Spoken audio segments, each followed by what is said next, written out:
Tonight, an historic day for the Middle East. Donald Trump declares the long and painful nightmare is over. The US president signs a deal to rubber stamp the peace deal for Gaza at a summit in Egypt as all of the 20 living hostages are released by Hamas.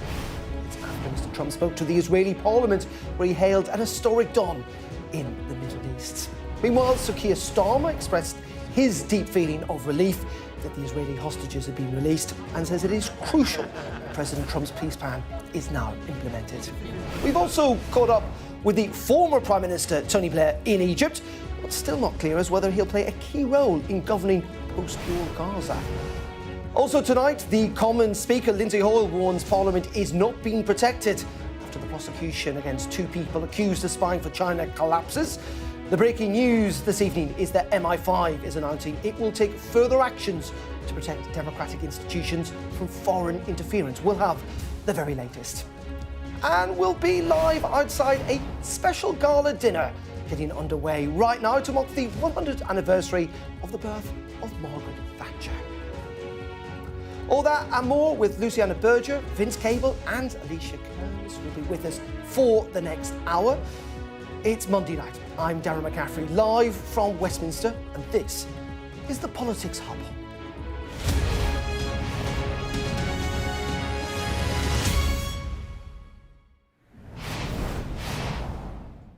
Yeah, very good evening to you all on this extraordinary day of diplomacy and spectacle, with Donald Trump at the centre, drawing to a close as he boards Air Force One in the last couple of minutes. The day, though, started with emotional scenes, with Israel welcoming home the last of the surviving hostages. That was before the US president received a standing ovation in the Israeli parliament, declaring that the long nightmare in the Middle East was over.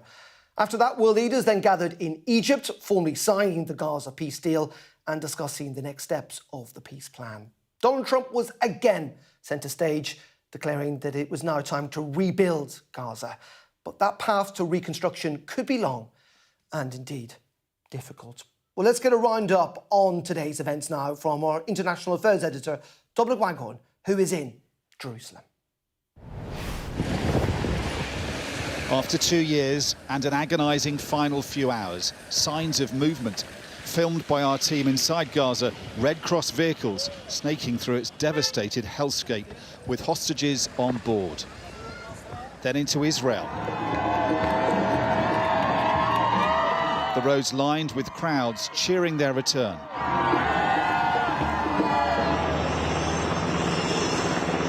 The 20 hostages, all of them men, were then flown from southern Israel by helicopter.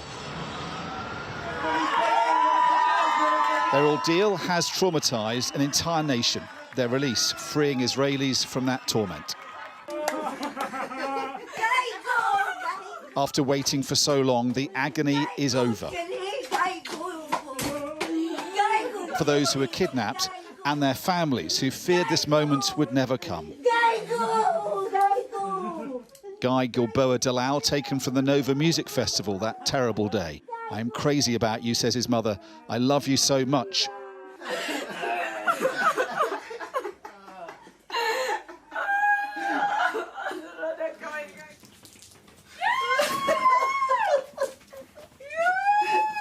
And Etan Moore, abducted there too, hugged for the first time in 2 years by his parents. "You're alive," says his father, with 2 arms and 2 legs. The day has felt like several compressed into one, because as the hostages were being freed, the man responsible for their release was coming into land. Other presidents might have waited to see how their diplomacy would work out. Not Donald Trump, here undoubtedly to bask in the glory, but also keep up the momentum for a deal he believes could transform the region. We have seen other American presidents lauded in Israel's Knesset, but never quite like this. This was the first of what would be at least 20 standing ovations. Donald Trump is the greatest friend that the state of Israel has ever had in the White House. President Trump is thought to have forced Israel's Prime Minister to agree to this deal. Benjamin Netanyahu, though, told the Knesset the war is over. The last 2 years It's been a time of war. The coming years will hopefully be a time for peace. Then the president spoke for over an hour, stopped repeatedly with applause, and once by protest from Israeli Arab and far-left politicians. Donald Trump was emphatic. This is the start, he says, of a new dawn. This long and difficult war has now ended. You know, some people say 3,000 years, some people say 500 years, whatever it is. It's the granddaddy of them all. And in an unprecedented achievement, virtually the entire region has endorsed the plan that Gaza will be immediately demilitarized, that Hamas will be disarmed, and Israel's security will no longer be threatened in any way, shape, or form. On the West Bank, they were welcoming home their captives, more than 250 long-term prisoners released from Israel's jails. Another 1,700 detained in Gaza during the war allowed home too. There are no state-of-the-art hospitals there to receive them. And their homes have been destroyed. The full scale of Gaza's destruction is becoming clearer, as much as the urgent need for aid to flood in to help them. It has been an extraordinary day, like few others in the Middle East, of enormous emotion and high drama. But this, in a sense, is the easy bit if the diplomacy led by Donald Trump is to fulfil the promise of his rhetoric today. There needs to be immediate progress towards putting a security force into Gaza and an interim government as soon as possible. Only the first phase of Trump's deal has been implemented, a 3-day ceasefire and exchange of captives.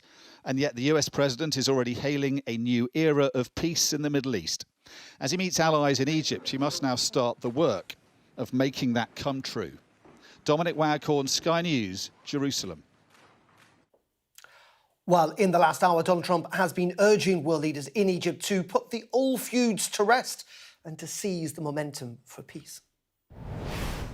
We're going to make sure that the Middle East is going to be a safe and secure place. It's a very important place in the world, means so much. There were so many people who said the Middle East, and this has been going for many, many decades. I've read it many times, that World War III will begin in the Middle East. It's not going to happen. That's not going to happen.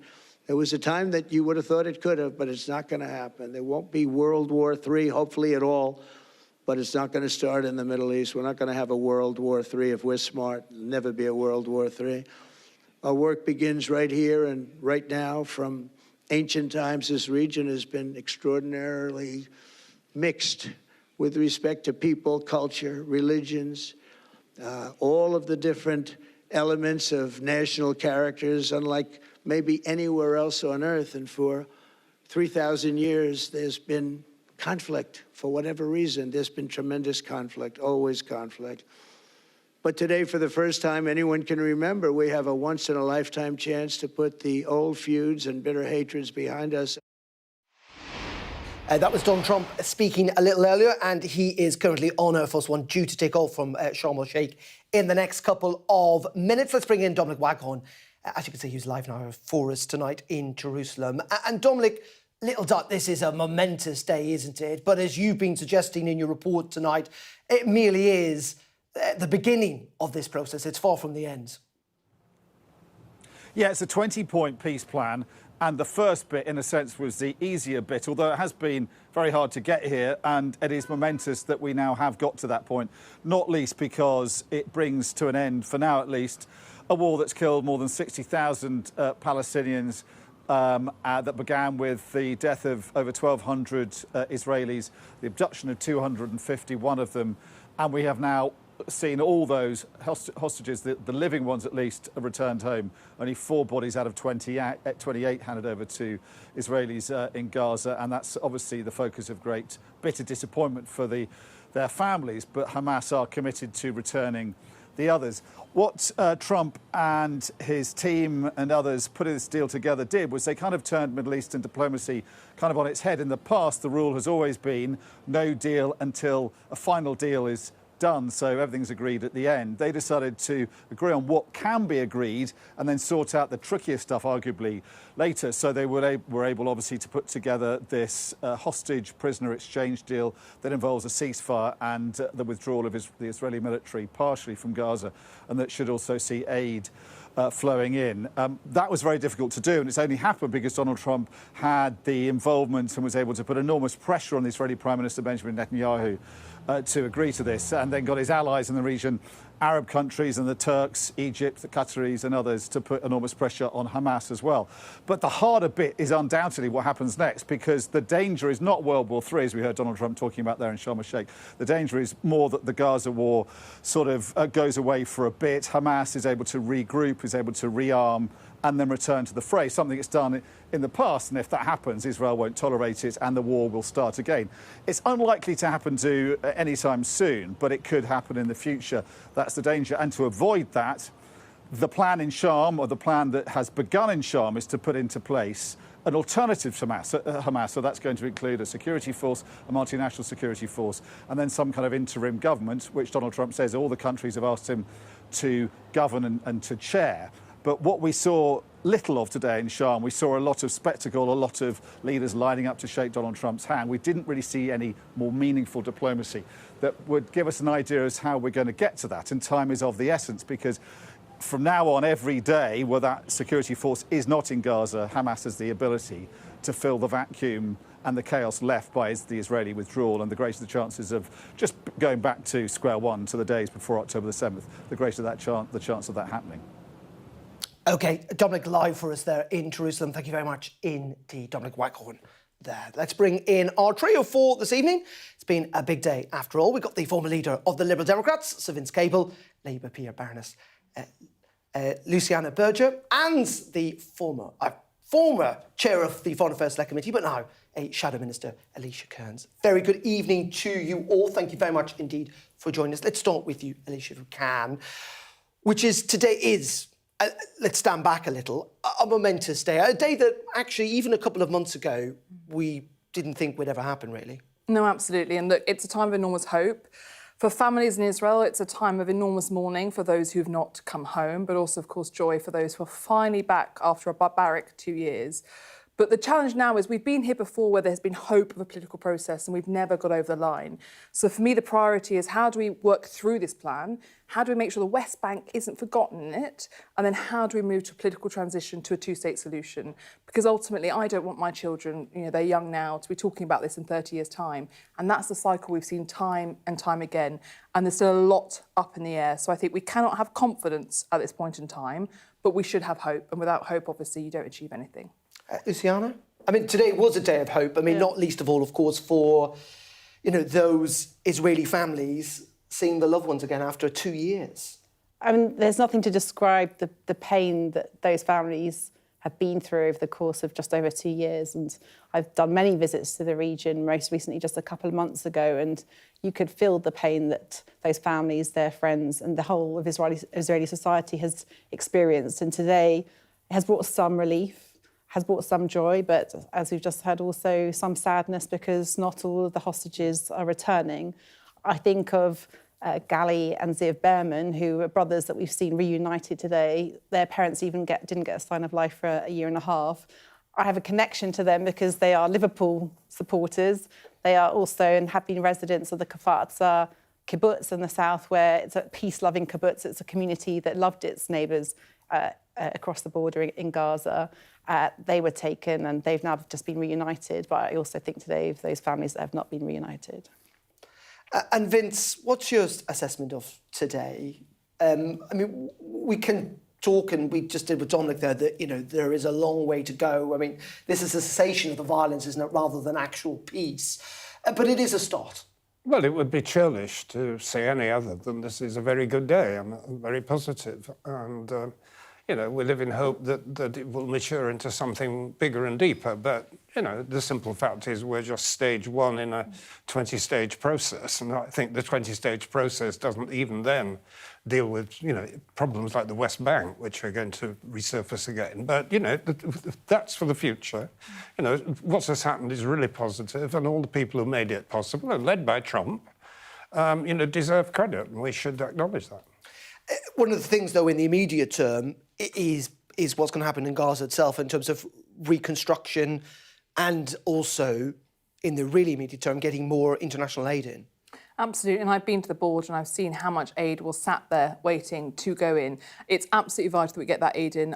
We had the World Health Organization long ago talk about famine and concerns about how significant and how appalling the health condition were, particularly of children. We've got to get them in. We've got to get the medical support needed. You cannot rebuild a society if you have people starving still, and there's a lot of work to be done.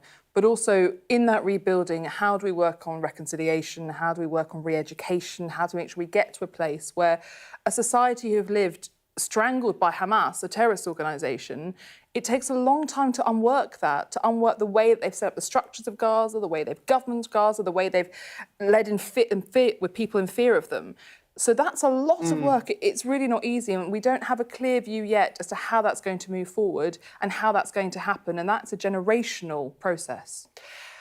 One thing that we have to talk about today, and my word, we've seen a lot of them, I mean, there's no doubt about that, is President Trump. I think he's done more speeches and press conferences today, but also notably that speech in the Israeli parliament. He has in many ways kind of driven this deal in what people would see is the only way that he would be able to. What's your sense of what he does need to do next, though? Because the concern is that his attention span isn't great and you could quite easily give up on this. Well, let's acknowledge where we're at. We've just seen, and we're seeing phase one, which is really, really important, cessation of what's been happening. What we're seeing now is obviously the hostages being returned, and we need to see the returns of those hostages that are coming back not alive. We're also seeing obviously the exchange of prisoners, those with life sentences included. That's phase one, and that's really important, and we should acknowledge that. Phase two is really, really important. What we need and what we have so far is agreement from Israel, the Palestinian Authority and the surrounding Arab states. What we don't yet have is agreement from Hamas to phase two, and that's obviously critical to ensure that we see the progress to be made in Gaza at this time, and specifically that is demilitarization, that is taking away the infrastructure like the tunnels and the arms. That's going to be absolutely critical to ensure that this process can continue and that we see all of the 20 points of the plan realised and that we can go to phase three, which, as to your question specifically about Trump, I think he can and will play and should play an important role going forward. The fact that he wants to chair what will happen in phase three, I think is going to be really important to maintain his interest and engagement, because he has played a critical role in where we've got to today, and I want to see that continue. So I want us to get to phase three, but we need to get to phase two, and that requires Hamas to agree to it as well. Well, certainly if he wants that Nobel Peace Prize, which I don't think he's trying to hide that he does, that he will obviously want or need some type of sustainable peace. Vince, what's interesting to me is clearly he is a politician who, if nothing else, works on human personal relationships. And it's clear that it's not just his relationship with the Israeli Prime Minister that's been crucial in this, but also with other Arab leaders, particularly the Gulf states. Well, yes. I mean, infamously took the gift of a very large airliner from Qatar and then got the Israelis to apologise to the Qataris because they bombed them. I mean, that's personal relationship in a particularly spectacular way. I mean, I think the real issue here, I mean, we know this from the long toing and froing around the Northern Ireland peace process, that there is a lot of distrust, quite a high probability that if the Hamas people do something stupid and provocative, that the Israelis will seize on that as an excuse to get back to military conflict. And Trump has to get back to doing what he was doing and twist the arm of the people involved. I mean, he's clearly very good at that and being tough. Maybe the price you have to pay is a lot of flattery, but in certain circumstances it works, and it has worked here. Yeah, no, it is fascinating. Well, talking about the world leaders that were there in Egypt, we saw him in the family photo. In fact, we saw him stood next to Donald Trump during that speech in the last hour or so, none other than our Prime Minister, Sir Keir Starmer. He's been speaking to the political team in Egypt a short time ago. Let's have a listen into what he had to say. Well, today is a really historic day, so we do need to start there, and real credit to President Trump and the other leaders who got us to this place. But you're absolutely right. The challenge now is tomorrow, an implementation. And therefore, yes, today is historic, but what happens tomorrow really matters. And that's why what I've been discussing with leaders all day is what part can we play? Yeah. And we, the United Kingdom in particular, I think, can play a part in monitoring the ceasefire, but also decommissioning the capability of Hamas and their weaponry, drawing on our experience in Northern Ireland. So the question today has already moved to how do we implement, how do we make sure this moves forward? And it's really important that we keep that focus. We mustn't have any missteps now. OK. Prime Minister, senior Hamas official Dr Bassem Naim said Blair's not welcome in any post-war role. He said Palestinians, Arabs and Muslims have bad memories of Tony Blair. Remember his role in causing millions of deaths, his words, in Iran, Afghanistan. You didn't put forward Tony Blair for the Peace Board. What's your view? Well, I think the makeup of the Peace Board is still being discussed. For my part, I have to say, I'm much more interested in the practical steps. I've heard you say that, but what's your view of Tony Blair sitting on the board? Well, look, I mean, that's for others to decide. Tony Blair was a great leader of our country and would make a huge contribution. But I'm not focused on which particular people should sit on which particular board. I'm focused on what do we need to do tomorrow, and I mean tomorrow, to make sure this is implemented. Well, there you go. You heard Beth speaking to Sir Keir Starmer about Tony Blair. She also did manage to try and catch up with the former Prime Minister, who is in Egypt. Let's see what happened. Beth Ricky, Sky News, Mr Blair. So what do you say to those who think you shouldn't sit on the board, sir? No answer, but that trademark, I would suggest, Tony Blair smile. Alicia, what would you say about Tony Blair? Actually, I interviewed Emily Thornberry last week, who was just of the opinion she doesn't really care who's on this board as long as they're acceptable to both sides. Should that be our view? I mean, what's crucial is that both sides can agree, and we do not want to spend 2 years arguing about who's going to sit on it. But no, I cannot say that Tony Blair would be my first choice. Yes, he has very deep relationships in the Middle East, but his record is not of one of creating reconciliation or peace or security or stability within the Middle East. He did do so in Northern Ireland, and clearly he's got a relationship with President Trump. I mean, those are two kind of ticks in his kind of plus box, no? I'm sure those are two ticks that many people would consider. But look, ultimately, he has a lot of personal vested interests in terms of Tony Blair Faith Foundation, the work they've been doing around the region. He's not my preferred choice for many, many reasons and his record.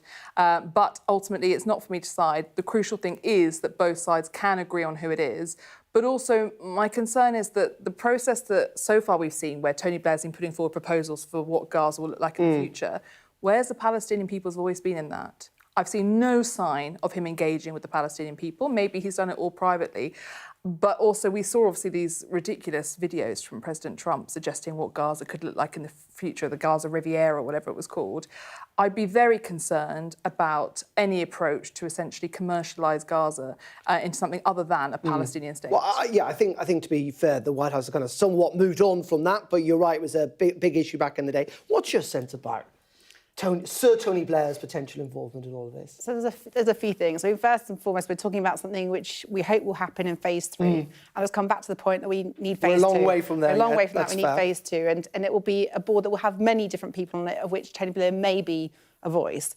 I think we've forgotten the history because after being Prime Minister, Tony Blair did serve on behalf of the Quartet in the region, and I visited him there, and he was based in East Jerusalem, and he had the faith and confidence on people on both sides. So I know that the Hamas have come out very strongly against him, but we haven't heard the same from the Palestinian Authority. And what is important is that we reflect the wants and wishes of people in the region on both sides. And if he is someone that both sides trust, and they have experience of dealing with him over the course of a number of years, he has based himself in the region, he has direct experience of working with both civil society organisations and political organisations on both sides. That's what we should defer to rather than what we might think here in the West. I think ultimately we have to let the people in the region decide. And I would agree also, we should be thinking first and foremost about what is important to both the Israeli people and the Palestinian people to achieve what we ultimately, I think, all want to see, which is a real two-state solution, which ensures a safe and secure Israel alongside a safe and secure and viable Palestinian state. And ultimately, if you've got people around the table that are seeking to achieve that goal and aim and do have the trust and confidence on both sides, then that's ultimately what's important. Just briefly, Vince, your sense? Well, I thought Alicia's comments were very balanced and right, and the fact that he so far hasn't got the confidence on the Palestinian side is a problem. He doesn't have the confidence on the Hamas side. Let's just be clear with that. We haven't heard that from the Palestinian Authority. But nonetheless, I mean, he goes into this with a very badly damaged reputation going back to the Iraq War. And if he wants to redeem himself in this kind of way, well, good on him. And the Hamas point is important here because, I think everyone's agreed, maybe apart from Hamas itself, but that they will have no part to play in Gaza. So actually having a relationship with Hamas is kind of neither here nor there. But it's an ongoing thing. But it's a really important point because the British government has been very, very resolute in this point. There can be no role for Hamas in a future Palestinian state, and that's what, again, we should bear front of mind. But as you say, that is a long way along this process, and we've got a long way to get there first. We were talking about what's happening in Egypt at that peace summit. A lot of world leaders there, including the Italian Prime Minister Giorgia Meloni, and our US correspondent Mark Stone has managed to catch up with her. Prime Minister, how hopeful are you today that Donald Trump will stay the course on this huge challenge? I'm quite optimistic. But the main thing is that we are ready to give him and the others all the end that is needed. Italy is there and is ready to be there for. This is a very big occasion, but we have to work on it. We have to work on it a lot. So you can count on Italy. Do you think President Trump understands the challenge? Yes, obviously. There you go, Giorgia Meloni speaking in the last couple of minutes. Let's talk a little bit about us and our role in all of this, as in the UK, because we saw a little bit of a row over the weekend, didn't we? The US ambassador, Mike Huckabee, essentially saying that Bridget Phillipson, who was on Sky News over the weekend, was delusional for saying that Britain had played a key role. He sent out a tweet or a post on X to that point. But it must be said, the US Special Envoy took to the same platform, effectively defending the UK and acknowledging its vital role in assisting and coordinating the efforts that led us to this historic day in Israel, and talked specifically about the incredible input and the tireless efforts of Jonathan Powell. Alicia, where are you on all of this? Because it is interesting, it's quite difficult to work out what our impact has been publicly. It must be said, not much. Many would say privately, British diplomats, even the Prime Minister, may have shifted President Trump on all of this over the last couple of months. So to be fair to the Labour government, it's always difficult. So I worked on the Syria peace talks back in 2016, and the government was playing a fundamental role in terms of making sure that the opposition parties were able to come to the peace talks, do the work that needed to be done. That wasn't something we shouted about, that's something we publicised, that we shared. But it's very odd seeing this first tweet saying you've had nothing to do with it, which I suspect is mainly them saying, actually, you need to be more grateful to Donald Trump, is what our personal view is. But then seeing the second one, that it looks like the Labour government has gone begging to ask for that tweet, because I can't really see otherwise why it would have happened. So it's all a bit undignifying, if I'm honest. This is making the focus about the Brits when actually the focus should be on what is happening in the region, how do we get to phase two? I don't know whether you guys, I think it's important in the sense that, what the UK does and our ability to kind of flex our diplomatic muscle, given obviously the criticism also that we've seen within Israel of Britain, France and others, recognising the Palestinian state. This stuff does matter about whether we do still have influence. By the way, in a part of the world where we've got a very long history. I do think this discussion is a sideshow. And obviously it's been, it started because of the comments from America. I'm not suggesting that we've initiated it. Certainly, we've had very strong comments today to acknowledge the role of President Trump alongside Egypt and Qatar and Turkey in the outcome, the specific outcome of what happens today. That this phase one thing element, which is so important. Clearly, we're going to play a role in phase two, and that the evidence of that is that there is a conference ongoing as of today for 3 days, which is specifically bringing together people from the private sector alongside businesses, also civil society and governments from across Europe to think about post-Gaza reconstruction. And I'm very clear, it's very clear that we've got a very important role in that. And just in terms of what we've pledged today, around an additional £20 million for aid, which is so crucial in terms of sanitation and what happens next. On that point, actually, we've been hearing from the Middle East minister. He's been speaking at that meeting today. Let's just have a listen to what he had to say about the reconstruction of Gaza. We commend the key negotiators, obviously from the United States, from Qatar, from Turkey, and of course from the Egyptian government as well. They have found a way through and started to build the foundations for peace. The UK is committed to playing a leading role in accelerating Gaza's reconstruction, working with you, our international partners. Together, we're backing Palestinian-led recovery and reconstruction. There you go. There was the Middle East minister speaking a little earlier. And it is, Vince, going to cost, I mean, a lot more than 20 million quid. It's going to cost a lot of money to reconstruct Gaza. Yes, I think there's little doubt that the Gulf states would cough up a lot of money if they were persuaded that this was a viable long-term solution and they're not compromising their own position. I think it's a political issue rather than cash. You know, if the Saudis and the Emiratis, you know, persuaded this I didn't mean in terms of, it's only, I mean as in the devastations there. It's going to take a long time and a lot of money. No, it's horrific. I mean, the whole place has been virtually destroyed. So reconstruction is massive. And it's not the only call on the international community. I mean, at some point, hopefully soon, Ukraine is going to have to be rebuilt as well. And the same pockets are going to be raided for investment. Isn't this the argument, though, for international aid? As the international aid, which has been cut back, it may be cut back if you believe in the rumours in the budget coming up in just over a month's time. I mean, Gaza's the perfect example of why international aid is so important, isn't it? And your government's cutting it back to the bone. Well, we've had 74 million pledged, £74 million given already and £20 million additional pledged today. I think that's going to be really, really important. What the role of the UK is, as we've just seen from the Middle East minister at this conference today and over the course of the next 3 days, is bringing together people from the region and from across Europe to think about that reconstruction, but also to think about that it can't be just down to governments alone. There is a role for the private sector to play, and that's what the UK is doing, bringing all those people together. So I think it's how we do that hand in hand. Just on international aid? So look, I mean, you also want to cut international. I mean, is there a point where we may have gone too far in this? I mean, it wasn't that long ago, David Cameron, Keir Starmer and others were using this very example and other examples of the good that international aid can do.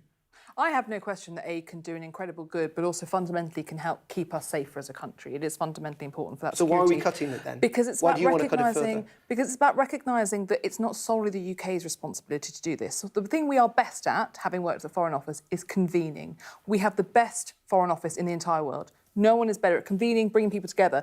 And so we have very different roles to play. The US has massively stepped back. Surely then this is a reason for us to step up, is it not? Now? Well, but look at the rest of the world. We have countries all over the world who are saying, what's happening is devastating, people need to do more. But they only ever look to Britain and the US and France to foot the bill and Germany to foot the bill. Either we want to work on this together as an international community, in which case we all have to step up and play very different roles, recognising our different responsibilities, or we say, no, it's always going to fall to the same people to do it.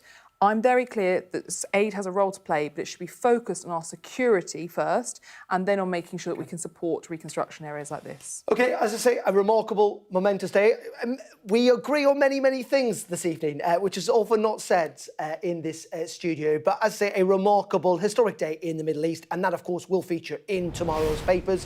And we indeed have got an extended press preview from 10:30 this evening with tonight's news and tomorrow's headlines. As you can see, joining us will be Adam Bolton and the broadcaster Daisy McAndrew. That's from 10:30 tonight here on Sky News. OK, let's move on to another big story today, and that is the issue of China, because the government has insisted ministers' officials had nothing to do with the collapse of a court case involving two men accused of spying for China. The Security Minister, Dan Jarvis, accused the Conservatives of baseless smears, and suggestions that evidence was being withheld was entirely untrue. But the Commons Speaker, Lindsay Hoyle, has tonight said he is angry that the charges were dropped and that Parliament is not being protected. Here's our political correspondent, Tamara Cohen. China, an economic superpower ministers must engage with, and a challenge to Britain's security. These two men, former parliamentary researcher Christopher Cash and academic Christopher Berry, were charged with spying for Beijing, which they deny, until that case suddenly collapsed. Today, the government responded to growing questions about why. Not only disappointment, but I'm very angry. But first, the Speaker of the House made clear his strong feelings. This Parliament that has been spied on, it is MPs who have been here. It is MPs' offices that have been infiltrated. And as it stands, what we have seen is the payment for spying on what I believe we should be protected. Dan Jarvis. The security minister strenuously denied anyone in government had influenced the case. Suggestions that the government concealed evidence, withdrew witnesses, or restricted the ability of witnesses to draw on particular bits of evidence are all untrue. And blame the Conservatives. The fact remains that it was not the policy of the Conservative government to classify China as a threat to national security. The Leader of the Opposition, Kemi Badenoch. But the opposition claiming there was a cover-up. The trial has collapsed because for months and months, the government has been refusing to give the CPS vital information. This wasn't a mistake. This wasn't a misunderstanding. This looks like a deliberate decision to collapse the case and curry favour with the regime in China. That triggered an angry denial. Genuinely really sorry that she's taken the opportunity to make a whole series of baseless smears. More questions from MPs about the role of Jonathan Powell, here with the Prime Minister in Egypt, the National Security Advisor. Downing Street said Keir Starmer had full confidence in him. With Parliament on high alert, MPs and their staff have been issued with new guidance by the security services about threats from China, Iran and Russia, telling them to be vigilant about suspicious interactions. As the political row runs on, next week a decision is due on whether a vast Chinese embassy can be built at the former Royal Mint in London, with a basement which has raised spying concerns. That decision, to be made by ministers, will come with big questions about protecting Britain's interests. Tamara Cohen, Sky News. Well, let's get some reaction on this from our panel tonight. And Alicia Cairns, as you can see, is with me. And I'm going to go to you first because you were in that debate this afternoon and you're also shaking your head quite vociferously when Dan Jarvis was speaking just then. Why? So Dan is a friend, but let's take politicians out of it for a second and look at what the Crown Prosecution Service has said. They said that when the charges were laid, the evidential basis was met, and they told, as did the heads of MI5 and other agencies, they told government ministers that it was a slam dunk case. All of a sudden, we're now in a position where on the morning of it being dropped, we're told the evidential basis is no longer met, despite the Crown Prosecution Service writing a letter to me that I was targeted by the Chinese Communist Party. So we've now got this issue where the government is saying that they did absolutely nothing, that the case just fell apart on its own. And they seem to constantly be pointing to the Bulgaria spy trial, where essentially there was 3 Bulgarians who were working for the Russian government were found guilty. But the only thing that happened in that case was the judge said the government doesn't need to prove that the country is a threat. The jury needs to decide that the country is or could be a threat. And the line from Dan Jarvis that it's because of the former Conservative Party that we can't proceed with this, on the very... OK, so what do you think then has gone on here? Then? Well, this is the question, but their main line is that the former government didn't declare China a threat and therefore it couldn't proceed. On the very day that these 2 gentlemen were arrested, the Integrated Review Refresh was published, which said in it, the Chinese Communist Party is a threat to our national security and to our people. Well, I mean, what I can understand is, at the end of the day, I mean, there's a lot of evidence from a lot of government institutions that, to me, could have been taken to court. But I come back to my question, which is, what do you think then has led to the collapse of this? Do you think there's been intervention from Downing Street, essentially? So I've been met with a wall of silence by the government, which is completely bizarre, because if they were this frustrated, they would get in touch with us, but they'd also do something about it. So at first I thought it was, excuse the language, but cock up, and it does lead me now to conspiracy. And the key point is that if the government didn't do this to appease China, if they didn't withdraw the evidence, because the CPS have explicitly said the government failed to provide the evidence we needed to move forward with this case, which means the government spiked it, if the government was as disappointed as they claim they are, why have there been no repercussions for the Chinese Communist Party? They could suspend JETCO trade talks, they could put sanctions in place, they could not build this new super embassy, but the government's done nothing. And that, for me, sends a very worrying message to hostile states. Well, I think there's a number of things. And obviously, I listened to that statement. We had a similar statement this afternoon in the House of Lords. I mean, ultimately, this is and has been a decision by the Director of Public Prosecutions. This is not a government decision in terms of what happened specifically with the case. But the DPP do seem to be essentially blaming the government. Well, the government's been asked to provide evidence and witness statements, which it's done on 3 occasions. The CPS said they didn't. That's the exact wording from the Director of Public Prosecutions. And the government failed to. But the government says that it's provided everything it's needed to, and there's been nothing that's been reversed, and there's been no concealment, and everything that they've been asked to do, they've done. And it's not a decision for government. It's a decision. We have an independent judiciary and an independent legal process, and it's in their hands to decide what to do. So at every point, the government has provided what they've been asked to do. That's the point, though. The Crown Prosecution Service said we cannot move forward with this, so it's been spiked because the government will not provide the evidence we've asked for. And that's the government's provided 3 statements. Yeah, but if the Crown Prosecution Service says they haven't done what was asked of them, and the evidential basis was met but is no longer I listened to the Security Minister and the Minister that we've had in the House of Lords today, and they are very clear that everything that's been asked of them has been provided. There's been no concealment, there's been no U-turn, but then the government is saying the CPS is lying. There's been no interference so from government or from others as well that have been talked about during the course of this conversation. It does, but why would the DPP then say that if... I mean, not to use the term evidence, but they must have some evidence or feel frustrated the government have done something here. I can only point to what the government said in response. The charges that they haven't provided evidence, the government says they provided 3 statements. I think you have to listen to what the government's actually done and what they've made very clear in the chamber of the House of Commons via the Security Minister this afternoon. Vince, what's your assessment of this? Well, I'm no longer in the Westminster bubble, so the whole thing Well, you might have a better perspective then. The whole thing is utterly mystifying. I have no idea what these 2 young men were supposed to have done. As far as we can judge, and I'm just from what I've read in the paper and heard, that they weren't stealing British government secrets. Let me finish. But seem to have been passing on information, either stupidity or malice, we don't know, to the Chinese about Conservative MPs that they work for, right? Now, this has now got tangled up with a very legalistic argument about, how you define threats to the UK, which is a formal legal status. I mean, the simple truth, and I go back 30 years dealing with the Chinese government and companies, and, there are threats if you're dealing with China. Anybody's aware of that. And there are also opportunities, and you're balancing the 2 things. And that was the issue we had in the coalition. It's the issue we have today. I mean, I've just come back. I was in China a few weeks ago, and you're dealing all the time with, particularly in my case, with business people, with academics who are, trying to balance the threats and the opportunities. And this jargon about threats fails to take account of the fact that we're all the time trying to balance these things. It's not a straightforward issue. But come back to the point, so as far as I understand it, one of these young men, you were the person who given this parliamentary pass to, and you might have concerns about whether you were spied on. Let's not get too kind of bogged down in that, but is Vince right in the sense that this is and always will be a bit of a tug of war and understanding about China as a threat, but also an opportunity, and the governments do need to kind of get the balance right. Absolutely. The thing about China is you can't just cut off all relationships with them, and no one's advancing that.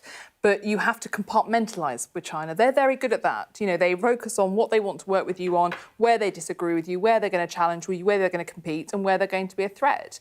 But it's the job of our government, and this is the biggest problem. I now, as a parliamentarian, do not feel that I can do the work that I've been doing for the last few years to make our country safer and better protected from where there are threats from China, because I can't be confident they've got my back. I've had a wall of silence, no support at all, and this whole argument that they had to prove that China was an enemy or a threat in court, that's been disproved by the Bulgaria spy case. Do you welcome then MI5 today saying, well, they're going to do more, essentially, it sounds like? So actually that was announced 2 years ago by Tom Tugendhat. They're re-announcing what was announced 2 years ago. So you don't think it's going to be enough then, frankly? Well, if it was enough 2 years ago and you think nothing's changed... Yeah, there's very little you can do, right? We know that the Chinese will continue to spy on us. We know they will continue to undermine our democracy. Former foreign secretaries have said to me that every time the Chinese ambassador came to see them, the lines were, 1, why can't you control your judiciary? Why can't you shut up Alicia Kearns? And why can't you control your members of parliament?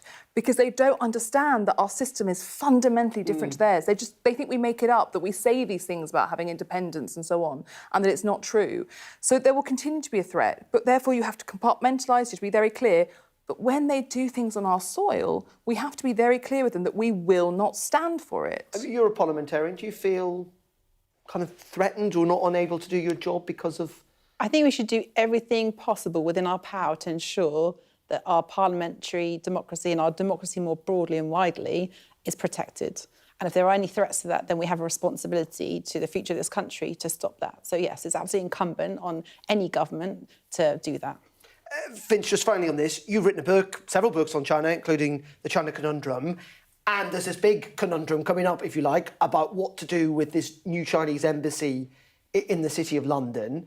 What's your sense of whether that should go ahead or not? Because if it doesn't, that's clearly a big message to Beijing, isn't it? Well, there are two aspects. The British embassy in Beijing is very old-fashioned and not fit for purpose. And we want to expand our diplomatic role in China. And the Chinese are clearly trading the one for the other. And the issue in London, I don't think it's anything to do with these underground pipes. I mean, the Chinese have much more sophisticated ways of finding out what we're doing. But I think it is a statement on their side. You know, you have a very big building in the middle of London, and this is a statement. You know, we're a major superpower, and you know we want to engage with the Europeans and the British in particular. And the question is whether you want them to make that statement. I think that's the politics of it, but it actually comes down to a very boring planning application and the local council deciding on. Politics. Just very briefly, what if you can? I mean, would you give permission to it? Well, on the basis of what I've heard, and I'm not in touch with the security services anymore. Obviously, I listen to them; they come first. But if the security service were to say, "Well, we don't have a problem," I would say we don't. Okay. We shouldn't be stopping it. Luciane? Well, would you give permission if you were in government to the Chinese embassy? None of us here, I don't think, have the Well, I think you would say no, would you? No, at least because they've been switching off the water to our embassy in China as a essentially threat if we do not approve the embassy. So people who behave like that, you don't reward it by giving them the embassy they want.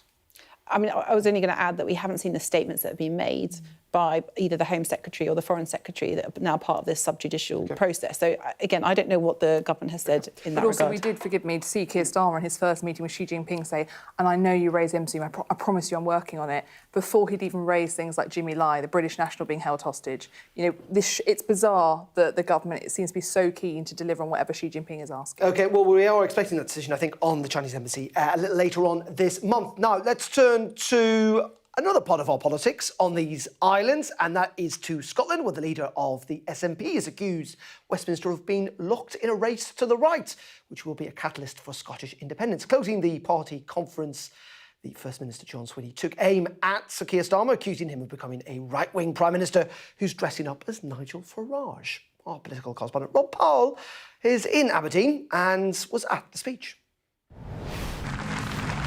Pointing his party towards May's Holyrood elections, with the SNP ahead of Labour in the polls again, the First Minister trying to draw a divide. Keir Starmer promised to be a left-wing Labour leader, and then he became a right-wing Prime Minister. He stole Jeremy Corbyn's clothes, and now he's dressing up as Nigel Farage.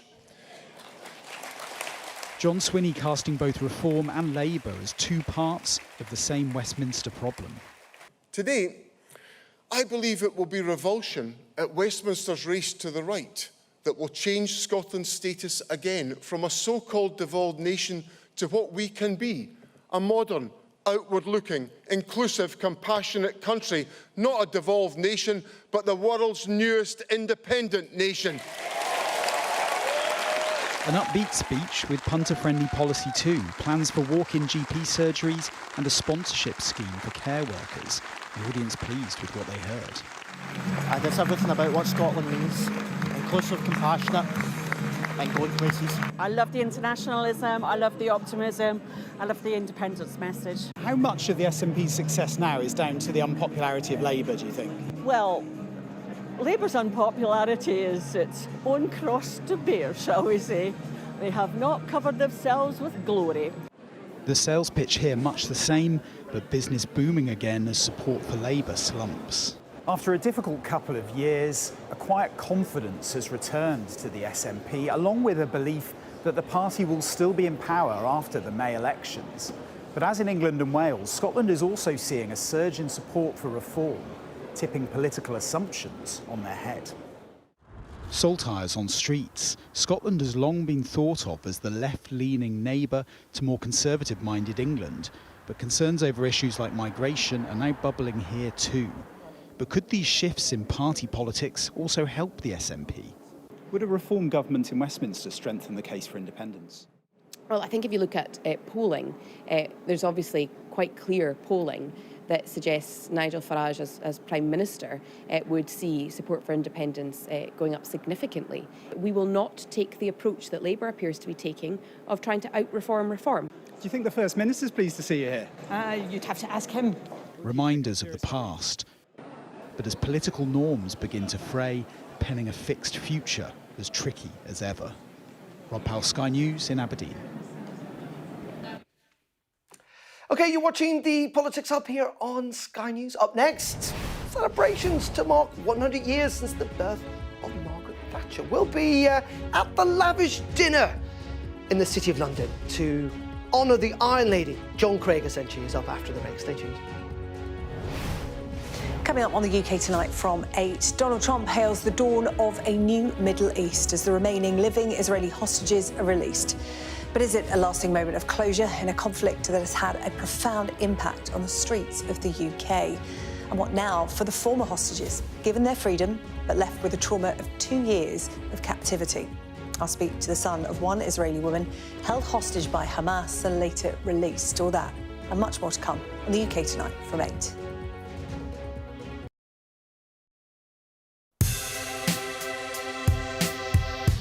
I'm Martin Brunt, and I'm Sky's crime correspondent. My most memorable story was, and still is, the disappearance of Madeleine McCann. Please, please do not hurt her. Please give our little girl back. It's a case that has shocked, puzzled and divided the public like no other. We aim to be the best and most trusted place for news. The story is really one of vast numbers of Unite the Kingdom supporters turning out and taking the police by surprise. I remember the grimmest case, the Soham murders of schoolgirls Holly and Jessica. I felt I can't undo what's happened, but I can help explain it. Ian Huntley was arrested and charged within a fortnight of the murders. Jihad al-Shami, the suspected Islamist terrorist who murdered Jews on UK soil.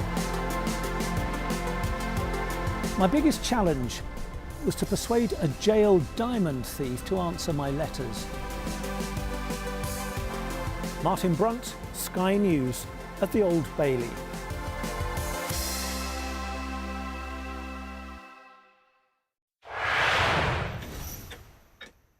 Go ahead, back white jacket.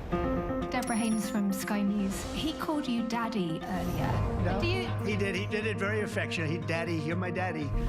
Thank you. Leicester is on its knees. They've ripped the soul out of my factory and there's nothing left. It is eerily quiet. It's constantly on the brink of capacity. There's overcrowding. It's not a new thing. It's rough. There's nothing to hide. Why aren't international journalists allowed in? Are you worried about escalation? Of course I'm worried about escalation, which is why my focus is on de-escalation. The region, I think, is on edge because they are anticipating a retaliation. Iran retaliates for the US attacks. Founding principle of the alliance, that an attack on one is an attack on all. Could Putin attack another NATO country within 5 years? Welcome back. Now, today marks 100 years since the birth of Margaret Thatcher and the start of a programme of events over the next couple of weeks to mark the Iron Lady's life. Tonight, veteran Tory grandees and a swathe of celebrities are attending a glittering black tie dinner at the historic Guildhall in the City of London for the anniversary, and our very own celebrity, also John Craig, our chief political correspondent, is there. No black tie, no champagne. Very disappointed, John. But you've been talking to some of the people who are inside.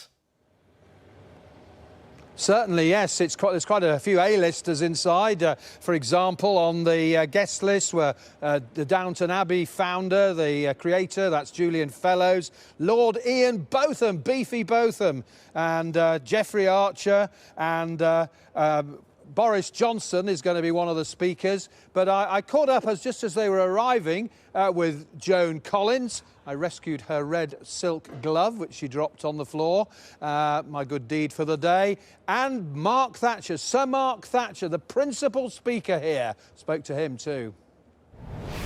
Her message of what she believed in is relatively simple, and it hasn't changed with time. The principles that she abided by in her government and in her economic policy are just as true today as they were then. I adored her. I thought she was wonderful, wonderful, inspirational person. I wish we had somebody like that today to look up to. And I think that it was very sad that she left us so soon. Well, a few moments ago, we saw Ian Duncan Smith running across this courtyard, detained by that China debate in Parliament. Richard Tice, Reform UK, I wonder what they'll make of him here, and Julian Lewis. But the last of the VIPs to arrive was, of course, Boris Johnson. But he was pretty cheerful when he arrived. I think Kemi Badenoch is amply endowed with Thatcherian characteristics of bounce and zap. She's got it, don't worry. Well, Boris Johnson's getting an award for his support for Ukraine. Mark Thatcher, it's claimed, first time he's ever made a major speech about his late mother. Well, that's all to come later on this evening. It's quite a bash in here, of course.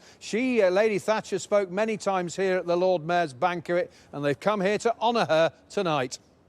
OK, John, great stuff, as always, live there for us in the City of London. Thank you. Let's briefly bring in the panel. You know, Margaret Thatcher, 100 years, obviously, since she was born, but someone who had, you know, one of the greatest prime ministers, would you say, of the 20th century, Vince? I mean, great in the sense... Certainly a highly significant one. But, I mean, you know, I'm in a mood to be positive. Let's think about some of the positive things which she did. They were very real. I mean, she was the first prime minister who actually understood climate science. She launched the big treaty on the ozone layer, the Montreal Protocol, a massive achievement that worked. She took Britain into the single market and understood why a single market was important. And I remember, as a campaigner in the 70s, campaigning alongside her to get Britain into the European Union. And, of course, Britain's first female prime minister. Well, you want me to say something positive, but on that very particular point, I'm not good. She didn't carry other women with her. Okay. So the fact is that, you know, it wasn't that she brought other women into the cabinet, or that she encouraged other women to put themselves forward. And it's, you know, taken us a while to address that point. 20 seconds. So I represent Lincolnshire. We're very proud to be the place of her birth, but we shouldn't underestimate what she did for women. But also, most constituents say she gave them the ability to have a home, and that right to home ownership changed our country. But also that pride she put in our country. See, and she's still sparking debates. What? 100 years later or 30 years after she left office. Thank you very much indeed tonight, everyone. That's it from me. I'm back tomorrow at 7. Sarah J. Mee is up next with the UK Tonight. Goodbye.